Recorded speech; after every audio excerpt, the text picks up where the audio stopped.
cloudy, there is still a light that shines on me. Shine until tomorrow, let it be.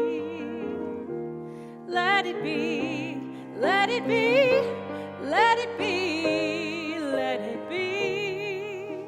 Shine until tomorrow, let it be.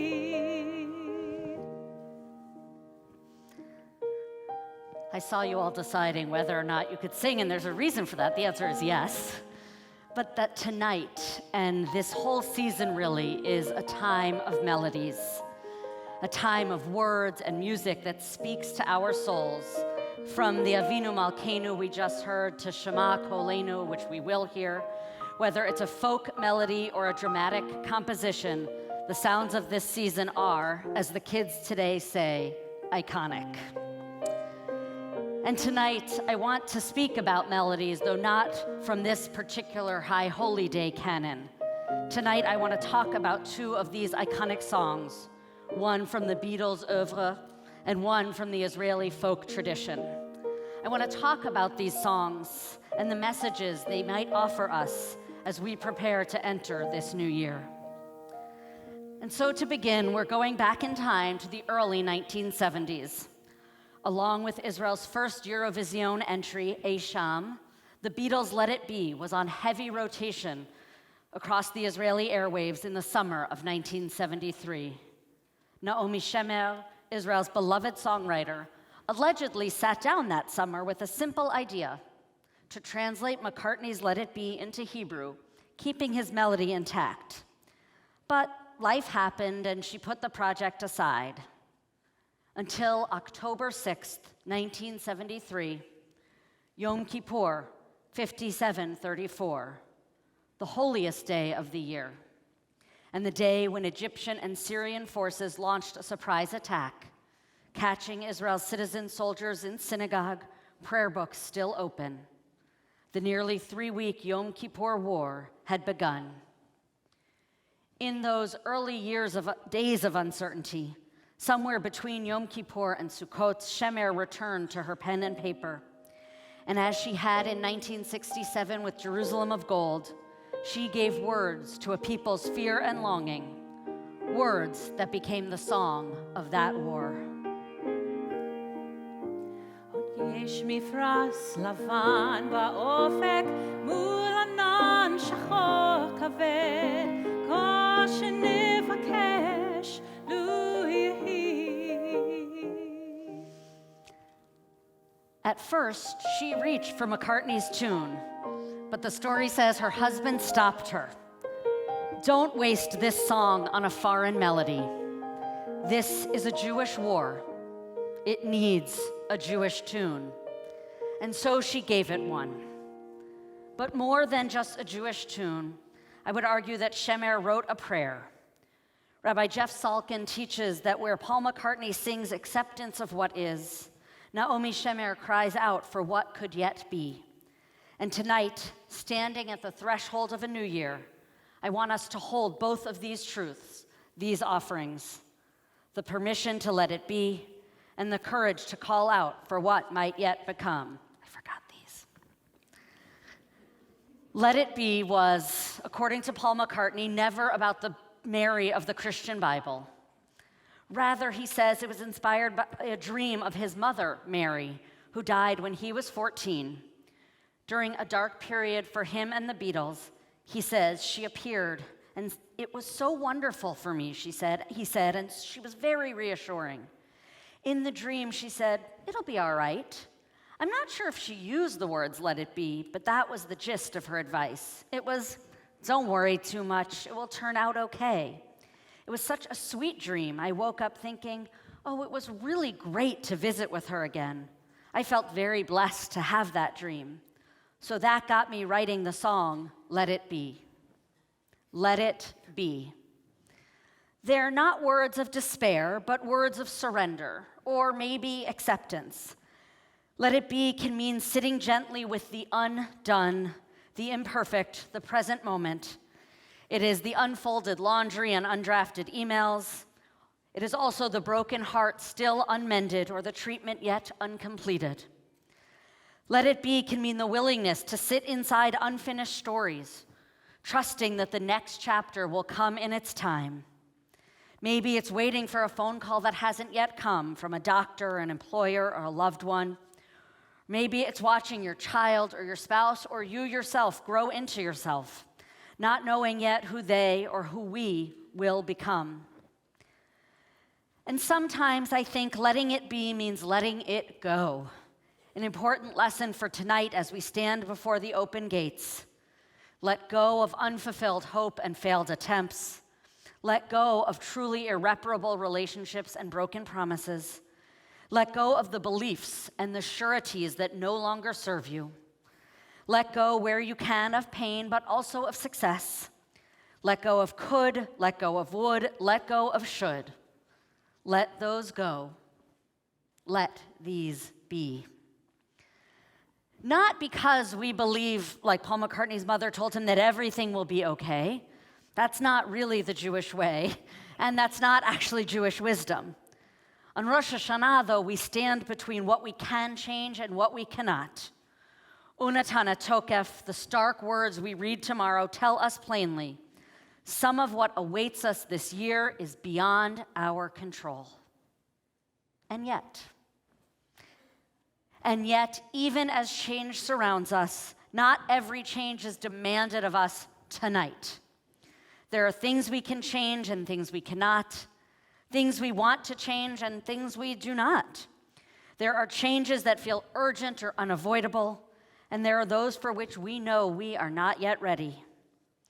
So that is the paradox of this hour, a season of change that is also a season to let it be, to change what we can, to hold what we must. There is a permission tonight, even as we are called to newness. Let it be. So I want to invite us together to take a moment in that space to imagine what it would be like to let go and to let be. So I'm going to invite you now to close your eyes if you feel comfortable. Take a slow, steady breath.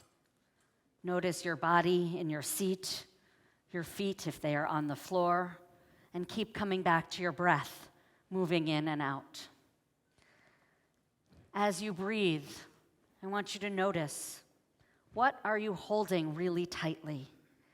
Some worry, some responsibility, a conversation left unfinished. Just notice it and keep breathing. You don't have to change anything right now. Now I want you to imagine what it might feel like to soften your grip. Not to fix, not to solve, only to rest for a moment with things as they are. Letting what is here be without resistance. So breathe again. Notice your breath. And in the quiet, call to mind something that has been waiting, an unanswered question, a next chapter not yet started. Can you allow it to stay unfinished right now? Can you trust that it will unfold in its own time? So now, another breath. And this time, gently, not tightly, bring to mind something you're ready to let go. Maybe a small thing, maybe something bigger. Maybe it's a story you tell or a regret or a should that you've simply carried too long. Notice how it feels in your body and in your breath, and imagine placing it down beside you. You don't have to pick it up again tonight. Breathe again.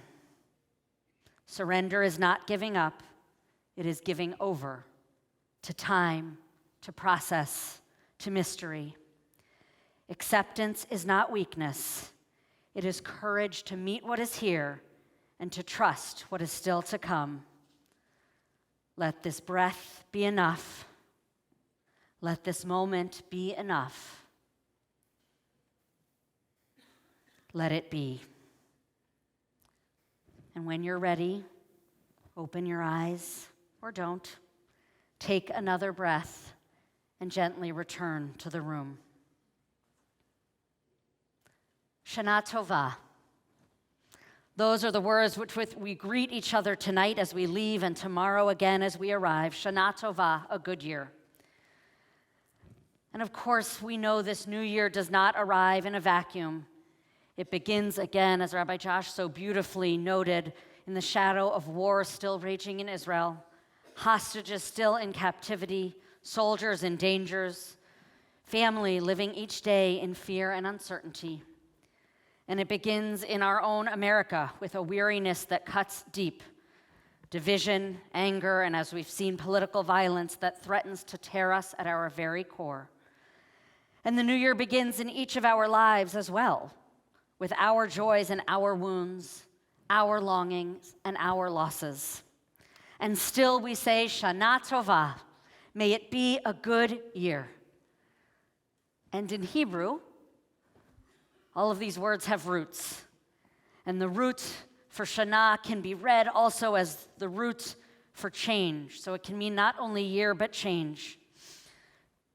Rabbi Rachel Barenblatt, one of my teachers, writes on this linguistic play. She said, some changes are one's own decision. Maybe you've chosen in the last year to begin a relationship or end one, to try to get pregnant or to stop trying, to begin a new job or to leave the job you had. But even when we choose change, we don't get to choose how that change feels or whether it's difficult sometimes. And of course, we know other changes aren't up to us at all.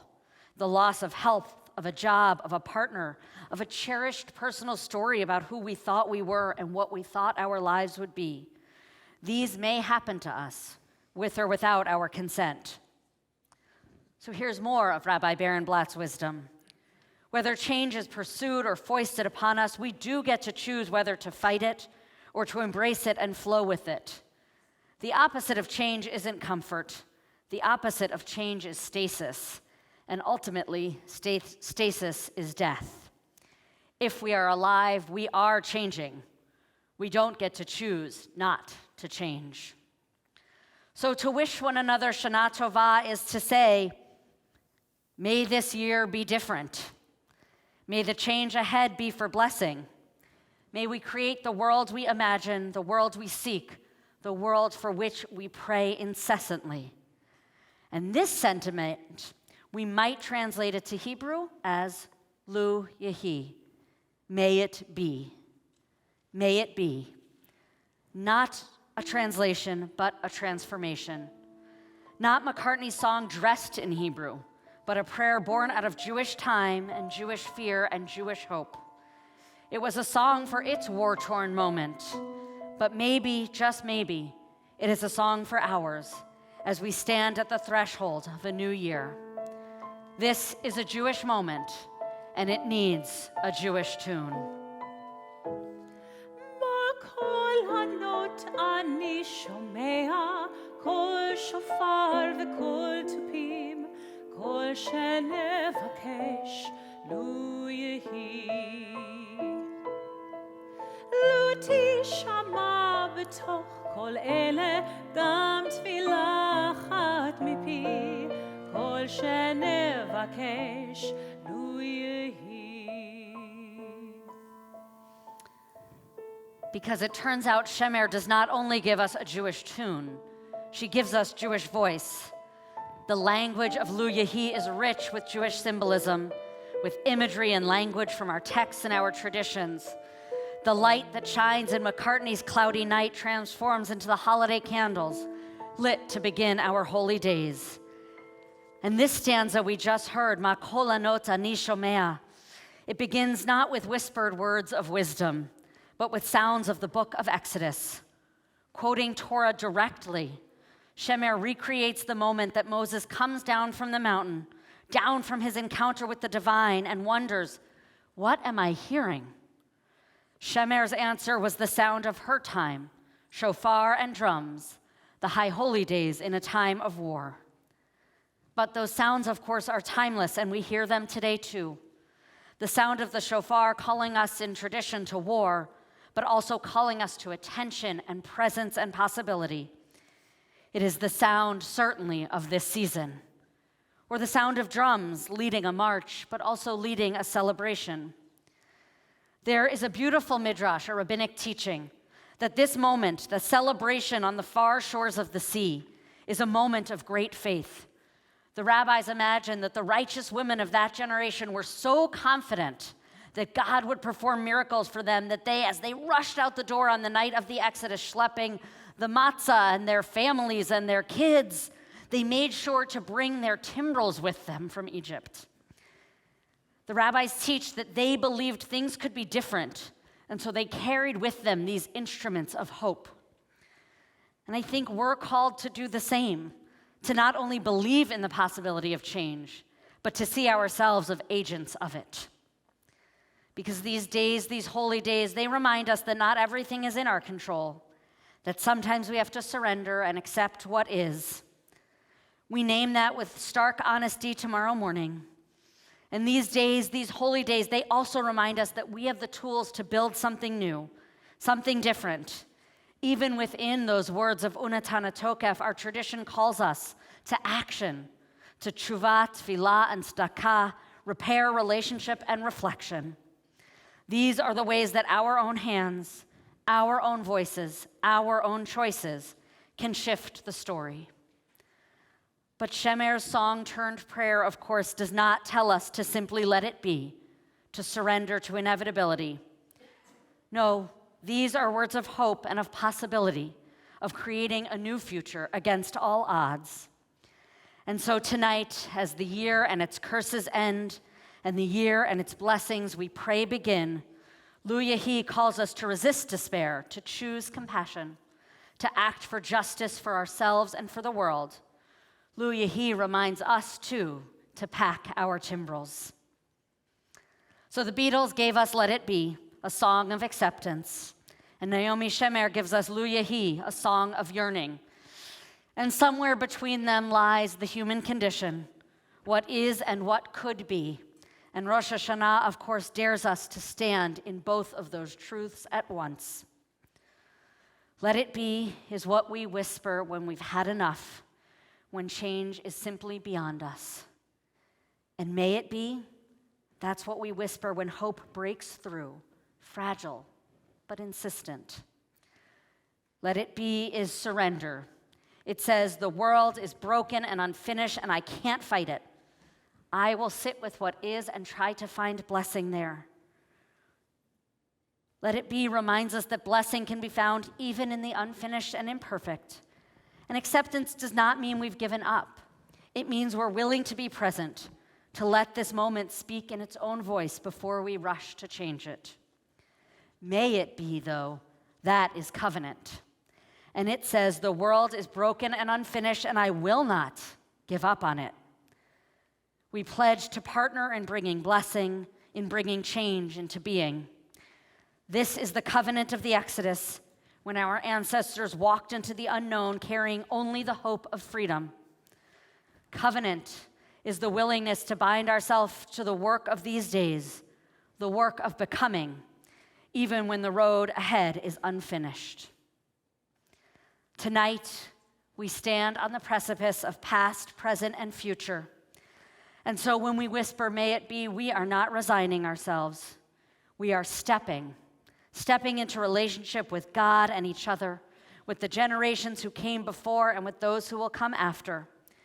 We are standing with them, daring to believe that change and blessing are still possible, and we have a role to play. Let it be makes peace with the present, and may it be, it wagers on the future. And again tonight, we are between the two, no longer in the year that was, but not yet really in the year to come.